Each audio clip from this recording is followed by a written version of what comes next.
Hello, and welcome to the video visit of the Waco Siege of 1993 by Shelby Martin and Jake Lundin. This compound was built in the 1930s by Victor Houteff. After his death, the Branch Davidian movement was started in 1962 by Ben Rodin and was moved to this compound at Mount Carmel. Now, this might be a location that you would hear reference to this event, and that's because Mount Carmel is just right side out of Waco. Now, this video that's about to play is when me and my family were driving through this compound. At the very beginning, there is a large monument that says the Branch, the Lord of Righteousness. And right behind the entrance rock, there is a memorial for all of the people that lost their lives during the Waco siege. Now, this compound is open like a regular business day to all visitors, so you are free to come visit this site whenever you would like to.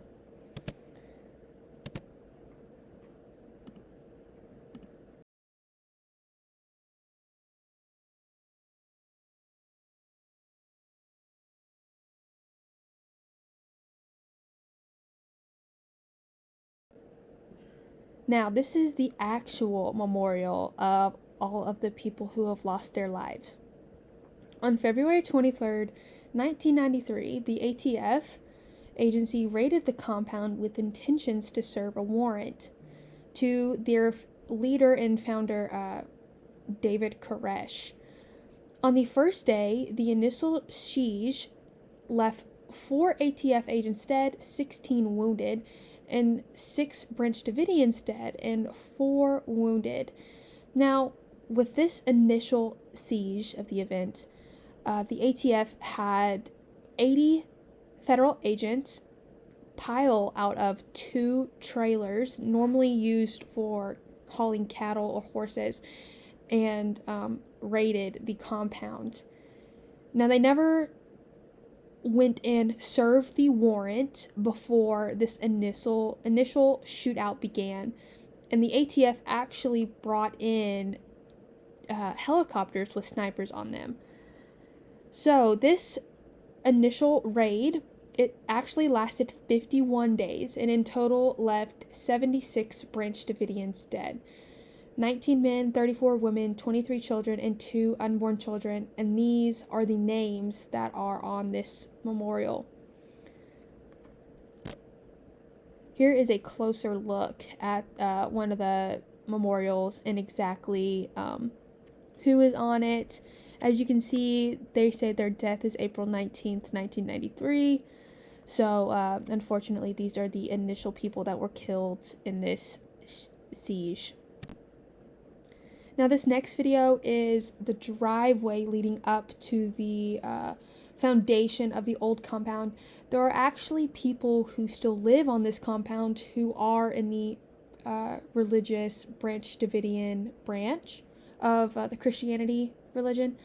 And I actually got to meet one of them one time, and they actually knew people who lived here when this happened in 1993.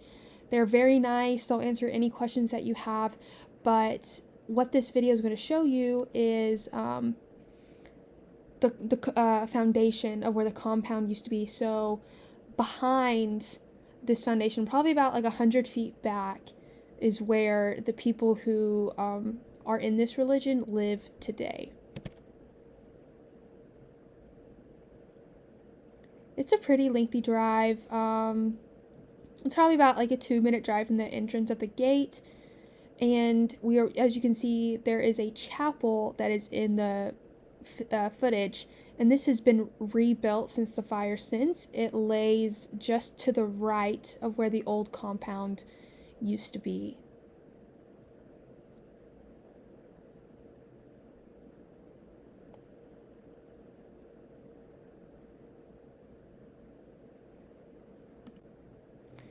Now, here are more close-up pictures of the chapel itself. the driveway leading up to it, and that concrete slab that you can see in the top right hand corner is actually old foundation from where the compound used to be.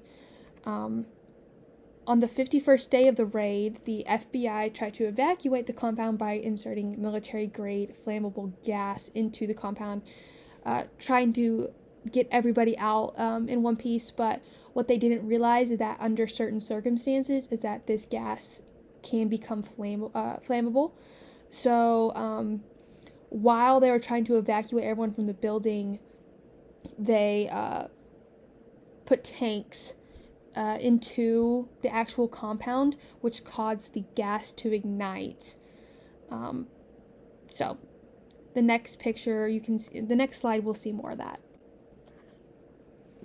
So in the top left hand corner, this was a devastating sight to see. It says the vault area where mothers and children were gassed to death. So in that original concrete slab that I showed you in the last slide, that happened to be where the vault was. So what happened is that they had this vault, and to keep everyone safe from the gas, all the mother and children, they put into this vault. But what happened was, with the demolition of the building with the tanks, it actually enclosed them into this vault so they could not escape, and the gas ended up getting inside, and they were unfortunately suffocated. Now, also, on the top right of this slide, there happens to be a prayer stone that was built in honor of the people who had lost their life. Now, at the bottom of the slide, you see a foundation of an old swimming pool, and this isn't used anymore. They don't filter it. It just happened to be left, and they like to keep it from remembrance. And actually, there's a video. I took a video of this pool, and you can actually see goldfish swimming in it.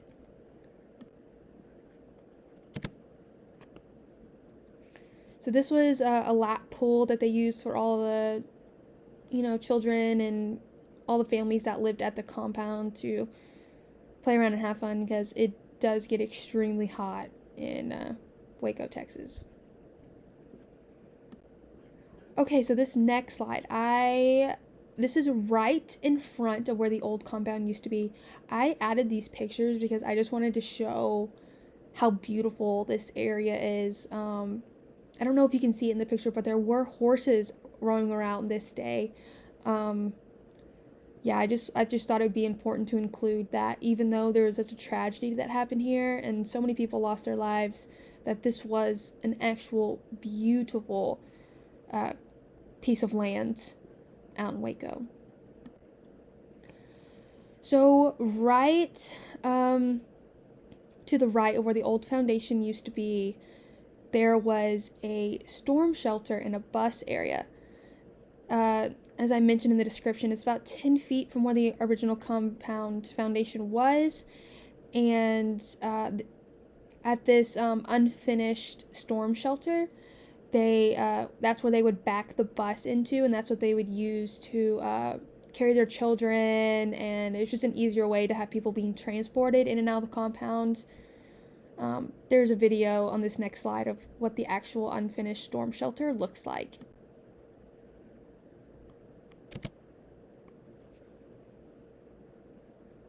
So this was actually burned during the last day of the raid. So they just never ended up finishing the rest of it. And the Davidians that live there now felt no need to finish what was started, left unfinished on that day.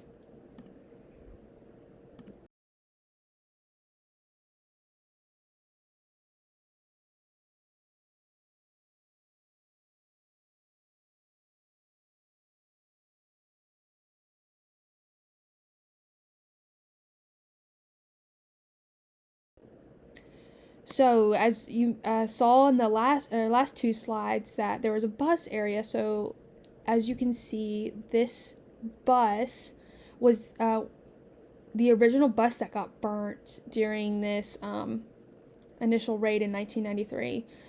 28 years old, there's still metal on the ground. I just thought this was heartbreaking to see, considering, how devastating this day was, and the bus was still there. So I think it's easy to just go to a place and like, oh yeah, like, this happened here, and this is what happened here, but to see actual pieces of the fire still there, still left for people to come and look at, I just think that was definitely more significant than you can ever imagine, actually just being there and almost being able to touch it.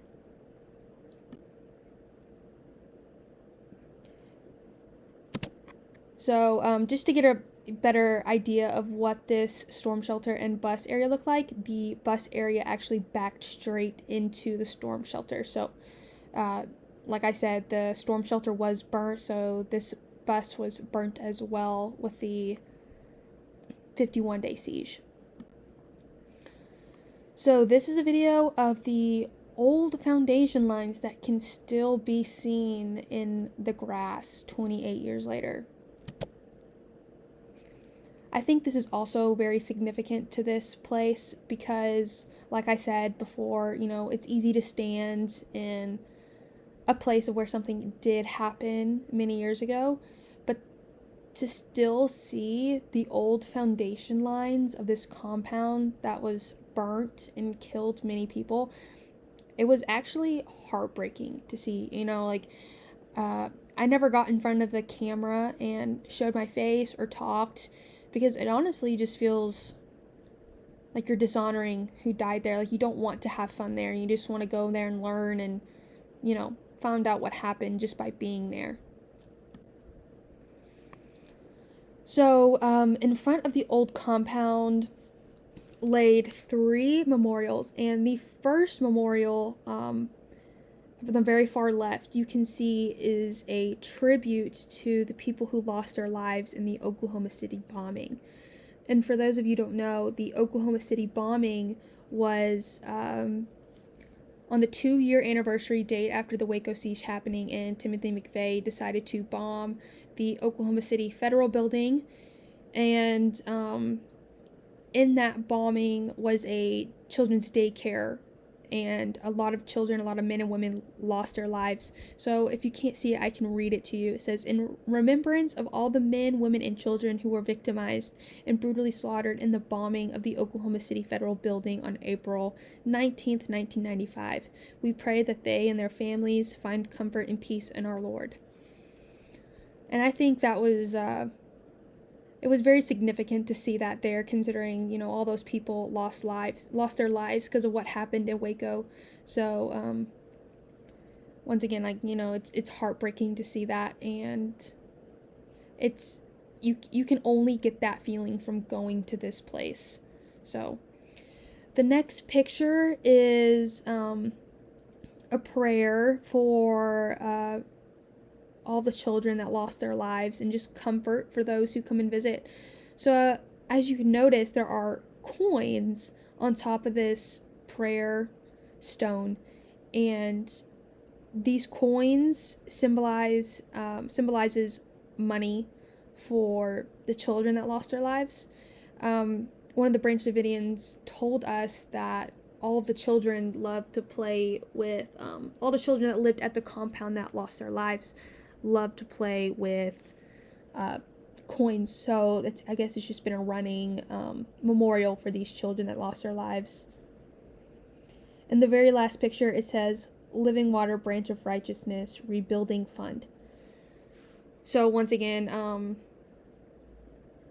this is a place where donations are accepted, welcome, and you can pay tribute to those who lost their lives.